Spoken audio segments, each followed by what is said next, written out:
प्रांजल ज्ञान गंगा में आप सभी का स्वागत है। कल हमने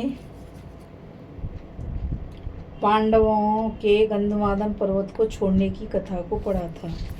आज हम भीम का सर्प के चंगुल में फंसना, युधिष्ठिर द्वारा सर्प के प्रश्नों के उत्तर देने की कथा को पढ़ेंगे। तो चलिए, भीम कैसे सर्प के चंगुल में फंस जाते हैं और युधिष्ठिर कैसे उस सर्प के प्रश्नों के उत्तर देते हैं, इस कथा में समझेंगे। कथा शुरू करते हैं। जन्मेजय ने पूछा, मुनिवर, भीम तो 10,000 हाथियों के समान बली और भयानक पराक्रम दिखाने वाले थे। वे उस अजगर से अत्यंत भयभीत कैसे हो गए जो कुबेर को भी युद्ध में ललकार सकते थे। उन शत्रुहिंता भीम को आप एक सांप से डरा हुआ बता रहे हैं, यह बड़े आश्चर्य की बात है। हमें सुनने की बड़ी इच्छा उत्कंठा है, आप कृपा करके सुनाइए। वैशंपायन जी बोले, राजन, जिस समय पांडव लोग महर्षि बृहस्पति के आश्रम पर आए और वहाँ के अनेकों प्रकार की आश्चर्यजनक घटनाओं से युक्त वनों में निवास करने लगे, उन्हीं दिनों की बात है। एक समय भीमसेन स्वेच्छा अनुसार वन की शोभा देखने के लिए आश्रम से बाहर निकले। उस समय उनकी कमर में तलवार बंधी हुई थी और हाथ में धनुष था। भीमसेन धीरे धीरे चले जा रहे थे। इतने में ही उनकी दृष्टि एक विशालकाय अजगर पर पड़ी जो एक पर्वत की कंदरा में पड़ा हुआ था। उसके पर्वत के समान विशाल शरीर से सारी गुफा रुकी हुई थी। उसे देखते ही भय के मारे शरीर के रोए खड़े हो जाते थे। उसके शरीर की कांति हल्दी के समान पीले रंग की थी। मुंह पर्वत की गुफा के समान था। उसमें 4 चमकीली डाढ़ें थीं। उसकी लाल लाल आंखें मानो आग बोल रही थीं। वह जीभ से बारंबार अपने जबड़े चाट रहा था। वह अजगर काल के समान विकराल और समस्त प्राणियों को भयभीत करने वाला था। उसके सांस लेने से जो फुटकार शब्द होता था, उससे मानो वह सब जीवों का तिरस्कार कर रहा था। भीमसेन को सहसा अपने निकट पाकर वह महासर्प अत्यंत क्रोध में भर गया और उसने बलपूर्वक दोनों भुजाओं के सहित उनके शरीर को लपेट लिया। अजगर को मिले हुए वर के प्रभाव से उसका स्पर्श होते ही भीमसेन की चेतना लुप्त हो गई। यद्यपि उनकी भुजाओं में 10,000 हाथियों का बल था, तो भी उस सर्प के चंगुल में फंसकर वे बेकाबू हो गए और धीरे धीरे छूटने के लिए तड़फड़ाने लगे। मगर उसने ऐसा बांध लिया कि वे हिल भी ना सकें। भीमसेन के पूछने पर उस अजगर ने अपने पूर्व जन्म का परिचय दिया तथा शाप और वरदान की कथा भी सुनाई। भीमसेन ने उससे बहुत अनुनय विनय की, फिर भी वे सर्प के बंधन से छुटकारा न पा सके। इधर राजा युधिष्ठिर बड़े भयंकर अनिष्टकारी उत्पात देखकर घबरा उठे। उनके आश्रम के दक्षिण वन में भयानक आग लग गई और उससे डरी हुई गीदड़िनी अमंगल सूचक स्वर में दारुण चित्कार करने लगी। हवा प्रचंड वेग से बहने लगी। रेत और कंकड़ों की वर्षा शुरू हो गई। साथ ही युधिष्ठिर का बायां हाथ भी फड़ाने लगा। यह सब अपशगुन देखकर बुद्धिमान राजा युधिष्ठिर समझ गए कि हम लोगों पर कोई महान भय उपस्थित हुआ है। उन्होंने द्रौपदी से पूछा, भीमसेन कहाँ हैं? द्रौपदी बोली, उन्हें तो वन में गए बहुत देर हुई। यह सुनकर वे स्वयं तो धौम्य ऋषि को साथ लेकर भीम की खोज में चले। अर्जुन को द्रौपदी की रक्षा का कार्य सौंपा और नकुल सहदेव को ब्राह्मणों की सेवा में नियुक्त कर दिया। भीम के पैरों का चिन्ह देखते हुए वे उस वन में उनकी खोज करने लगे। ढूंढते ढूंढते पर्वत के दुर्गम प्रदेश में जाकर उन्होंने देखा कि एक महान अजगर ने उन्हें पकड़ लिया है और वे बेहोश पड़े हैं। उनको इस अवस्था में देखकर धर्मराज ने पूछा, भीम, वीर माता कुंती के पुत्र होकर तुम इस आपत्ति में कैसे फंस गए? यह पर्वत के आकार वाला अजगर कौन है? बड़े भाई धर्मराज को देखकर भीम ने अपना सब समाचार कह सुनाया कि किस प्रकार सर्प के चंगुल में फंसकर वे चेष्टाहीन हो गए हैं और अंत में कहा, भैया, यह महाबली सर्प मुझे खा जाने के लिए पकड़े हुए है। युधिष्ठिर ने सर्प से कहा, आयुष्मान, तुम मेरे इस अनंत पराक्रमी भाई को छोड़ दो। तुम्हारी भूख मिटाने के लिए मैं तुम्हें दूसरा आहार दूंगा। सर्प बोला, यह राजकुमार मेरे मुख के पास स्वयं आकर मुझे आहार रूप में प्राप्त हुआ है। तुम यहाँ से चले जाओ, यहाँ रुकने में कल्याण नहीं है। अगर रुके रहोगे तो कल तुम भी मेरे आहार बन जाओगे। युधिष्ठिर ने कहा, सर्प, तुम कोई देवता हो या दैत्य अथवा वास्तव में सर्प ही हो? सच बताओ, तुमसे युधिष्ठिर प्रश्न कर रहा है। भुजंगम बोलो तो सही है कोई ऐसी वस्तु जिसे पाकर अथवा जानकर तुम्हें प्रसन्नता हो? तुम भीमसेन को कैसे छोड़ सकते हो? सर्प बोला, राजन, मैं पहले जन्म में तुम्हारा पूर्वज नहुष नाम का राजा था। चंद्रमा से 5वीं पीढ़ी में जो आयु नामक राजा हुए थे, उन्हीं का मैं पुत्र हूँ।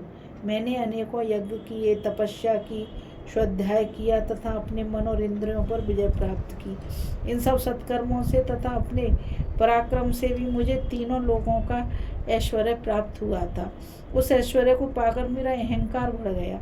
मैंने मदोन्मत्त होकर ब्राह्मणों का अपमान किया। इससे कुपित होकर महर्षि अगस्त्य ने मुझे इस अवस्था में पहुंचा दिया। महाराज अगस्त्य की ही कृपा से आज तक मेरी पूर्वजन्म की स्मृति लुप्त नहीं हुई है।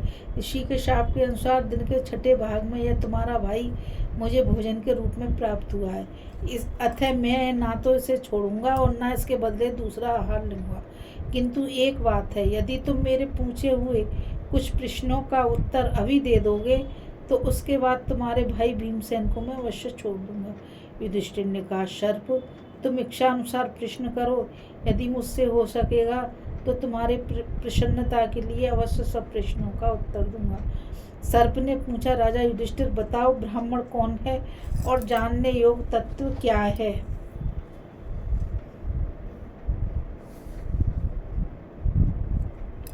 युधिष्ठिर बोले, नागराज सुनो, जिसमें सत्य, दान, क्षमा, सुशीलता, क्रूरता का अभाव, तपस्या, दया ये सद्गुण दिखाई दे, वही ब्राह्मण है। ऐसा स्मृतियों का सिद्धांत है। और जानने योग्य तत्व तो वह है पर ब्रह्म ही है, जो दुख सुख से परे और जहाँ पहुंचकर या जिसे जानकर मनुष्य शोक से पार हो जाता है। सर्प बोला, युधिष्ठिर, ब्रह्म और सत्य तो चारों वर्णों के लिए हितकर तथा प्रमाणभूत हैं तथा वेद में बताए हुए सत्य, दान, क्रोध का अभाव, क्रूरता का न होना, अहिंसा और दया आदि सद्गुण तो शूद्रों में भी पाए जाते हैं। अतः तुम्हारी मान्यता के अनुसार तो वे भी ब्राह्मण कहे जा सकते हैं। इसके सिवा जो तुमने दुख और सुख से रहित वेद जानने योग्य पद बतलाया है, उससे भी मुझे आपत्ति है।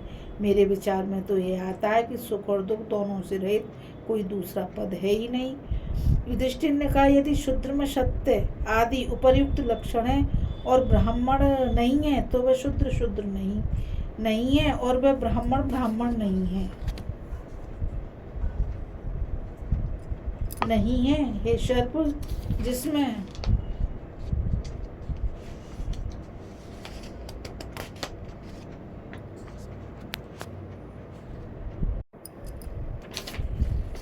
ये सत्य आदि लक्षण है उसे ब्राह्मण समझना चाहिए और जिसमें इनका अभाव है उसको शूद्र कहना चाहिए। तथा यह जो तुमने कहा कि सुख दुख से रहित कोई दूसरा पद है ही नहीं, सो तुम्हारा यह मत ठीक है।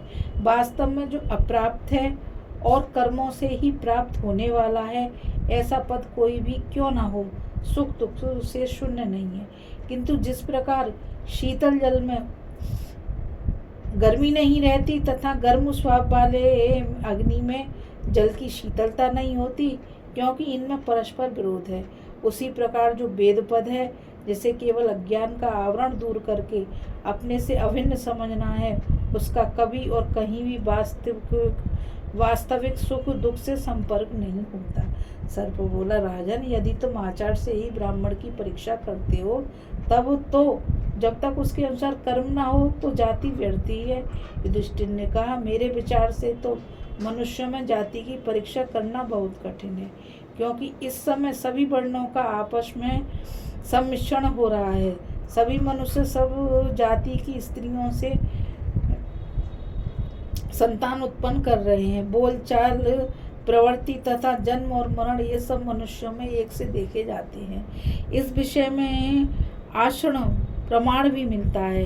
हे रामहे, यह श्रुति जाति का निश्चय न होने के कारण ही जो हम लोग यज्ञ कर रहे हैं, ऐसा सामान्य रूप से निर्देश करती हैं। उसमें ये जो इस सर्वनाम के साथ ब्राह्मण आदि कोई विशेषण नहीं लगाया गया है, इसलिए जो तत्वदर्शी विद्वान है वे शील सदाचार को ही प्रधानता देते हैं।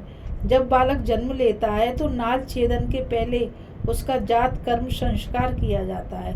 उसमें माता सावित्री कहलाती है और पिता आचार्य।